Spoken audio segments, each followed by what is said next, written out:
एक देश इतना सेफ जहां खोए हुए 12 में से 11 बटुए उनके मालिकों को लौटा दिए जाते हैं, और इतना विनम्र कि इनके पीछे आसमान में अरोरा चमक रहा है। पर कहेंगे कोई हमारे देश में क्यों आना चाहेगा? यहाँ क्या है?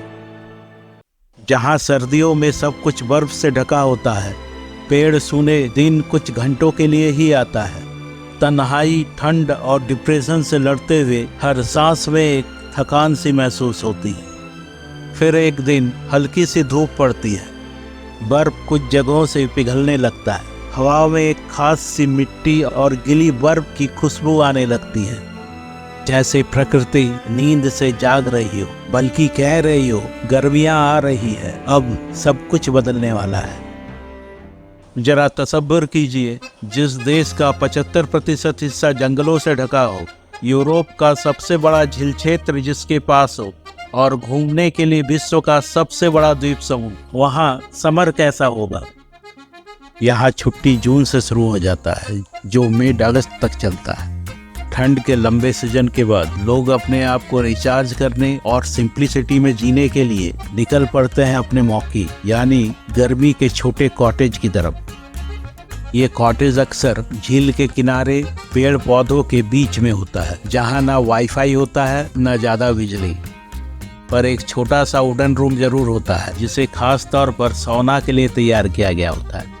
सौना जहाँ एक वुड बर्निंग स्टोव होता है, जिसमें जलती लकड़ी के ऊपर पत्थर रखा जाता है। जब ये पत्थर गर्म हो जाता है तो उस पर पानी डाला जाता है, जिससे 70 डिग्री सेल्सियस से 100 डिग्री सेल्सियस तक का स्टीम निकलता है। ये स्टीम शरीर को अंदर तक गर्म करता है, सांस लेना एक अलग ही अनुभव देता है। कॉटेज नहीं है तो चिंता की कोई बात नहीं।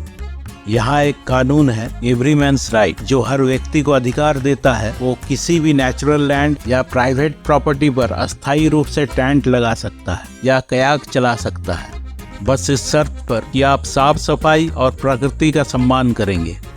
सुबह रोशनी जल्दी आ जाती है, क्योंकि समर में यहाँ मिडनाइट सन का असर होता है। पंछी चहचहाना शुरू कर देता है, खिड़की से हल्की हल्की रोशनी और ठंडी हवा आने लगती है। आसपास सिर्फ प्रकृति की आवाज होती है, पत्तों की खुशबुसाहट, झील की हल्की लहरें, डियर और मूस के चलने की आहट।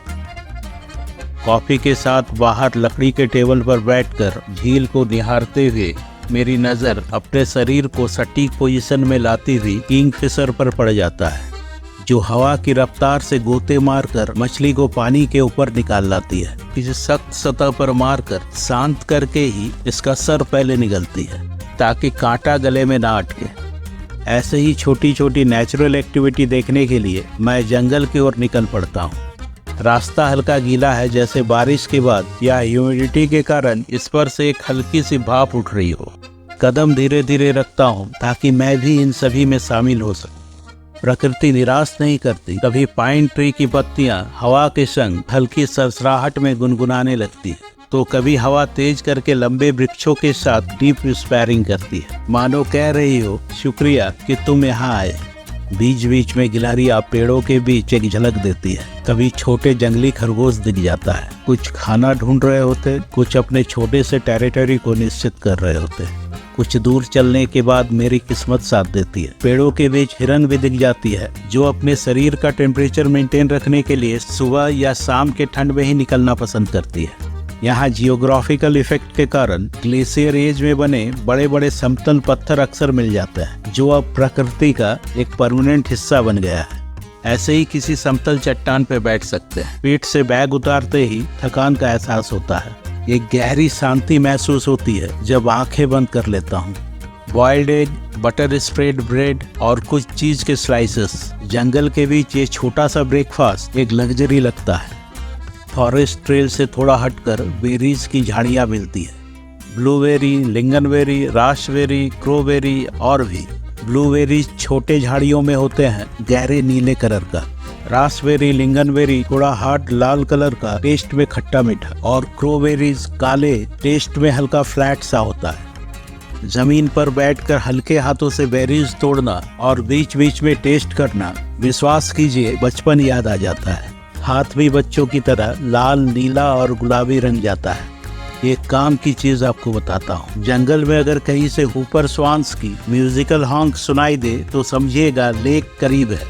ये देश का नेशनल बर्ड है और अक्सर झीलों में दिखाई देता है। लेक के पास आते ही एक ड्रीमी और मिस्टीरियस सी इकोइंग आवाज सुनाई देता है। घबराइए मत, ये खामनलून का हंटिंग कॉल है जो इस देश के 1,88,000 लेक से गूंजता है। यहाँ अधिकांश झीलों का पानी इतना साफ कि पीने लायक होता है।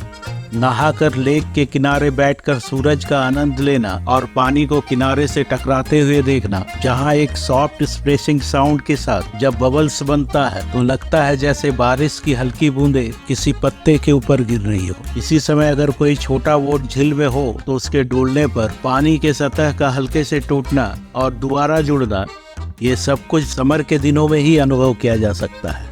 लोग यहाँ सर्दियों में बिना सूरज और रोशनी के जीते हैं। प्रकृति इसका जवाब समर में देती है, जब 24 घंटे सूरज चमकता है। तब सारी चिंताएं रातों को फिर से अंधेरे होने तक के लिए टाल दी जाती है और आधी रात के सूरज का भरपूर आनंद लिया जाता है।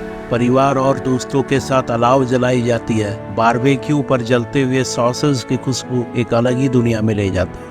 हम आधी रात झील में डुबकी लगाकर किसी चट्टान पर आराम करते हुए कहानियां सुनाते हैं, गाने गाते हैं। सुबह तक मच्छरों के काटने का पता ही नहीं चलता। इस तरह अंधेरे और ठंड से लड़ता हुआ ये देश अपनी रेजिलियंस, प्रकृति से प्रेम और कम्युनिटी के बल पर एक नायक बनकर उभरता है।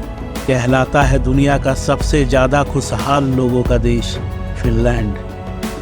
जो अंधेरों में जूझता है वही रोशनी की कद्र समझता है।